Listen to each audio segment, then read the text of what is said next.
Immigration is a much bigger issue now than it used to be because we're at historically high levels of immigrants to natural born citizens.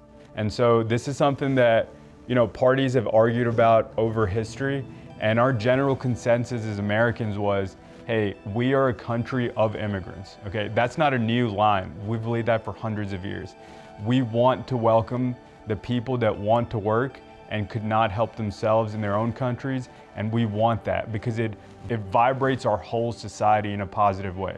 We also have to understand what they do to our society, right? So you don't want to lose the Americanness of the society and what American culture is. So as far as immigration policy, we'd always use this concept called the melting pot, which everyone's heard of, which is, hey, come from wherever you come from, okay? Get yourself thrown in the melting pot that is America. You change yourself a little bit, assimilate, and then you change American society a little bit, and we all become better for it, okay? And we become a huge melting pot.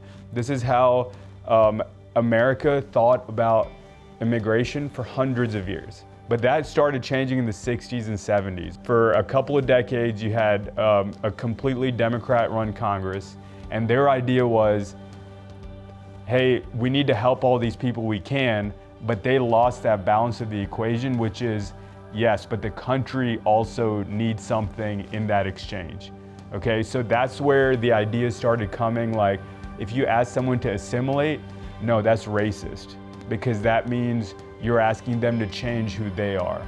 And that's not been the case, and that has never been the case until very recently, maybe the last 40 to 50 years in American society.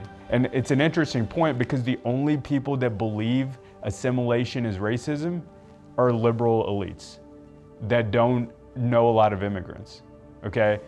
I myself was born in another country. My family was born in another country. My wife was born in Ireland, or my future wife. I've dated illegal immigrants. I went to a mainly Spanish-speaking church filled with mainly illegal immigrants for almost a year. And I have a ton of friends growing up who are all immigrants from across the world. Immigrants don't think assimilation is racism.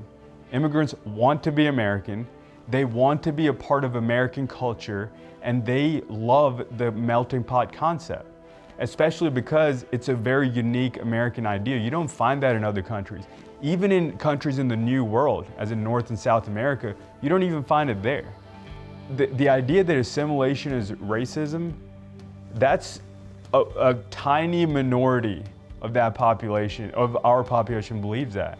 And so that's why we see the problems with immigration now is you had that liberal postmodern mindset that started in the 60s and 70s, and now you see that going further and further left to now where you're seeing even the idea of having a country is racist, right? That's where this open border stuff comes from. Open borders has been a concept for over 100 years, right? But it's been a concept with only certain academics in the far left of academia. Regular people, even liberals, they understand you need a border if you're gonna be a country, okay? But it's only in the last 4 or 5 years this has completely changed. And this is happening because the left has taken over the moral and the moral superiority in the party. Okay, your average Democrat doesn't think this, but the left has taken over how the Democrat Party thinks. So they control the narrative in that party, and that's why we see what we see happening now at the border. Illegal immigrants can't vote, right? I think the idea is if we let them in and we grant them amnesty, then the Democrats will have more votes. So I think it makes sense that they might be thinking this way, but me personally, I don't believe in conspiracy theories, and I don't believe in, hey, there's one puppet master behind the scenes trying to control everything. I just see things in the framework of movements, and what I see is the left movement, which is like socialist, marxist, they're really powerful right now. And they are taking over the thoughts in the liberal movement, and that's why we see what we see. And you see this even past borders, you see there's municipalities. I know San Francisco is one. They let non-citizens vote in their elections, which is crazy to think about. And if it starts in the local level, it's gonna matriculate up to the national level in 10, 20 years.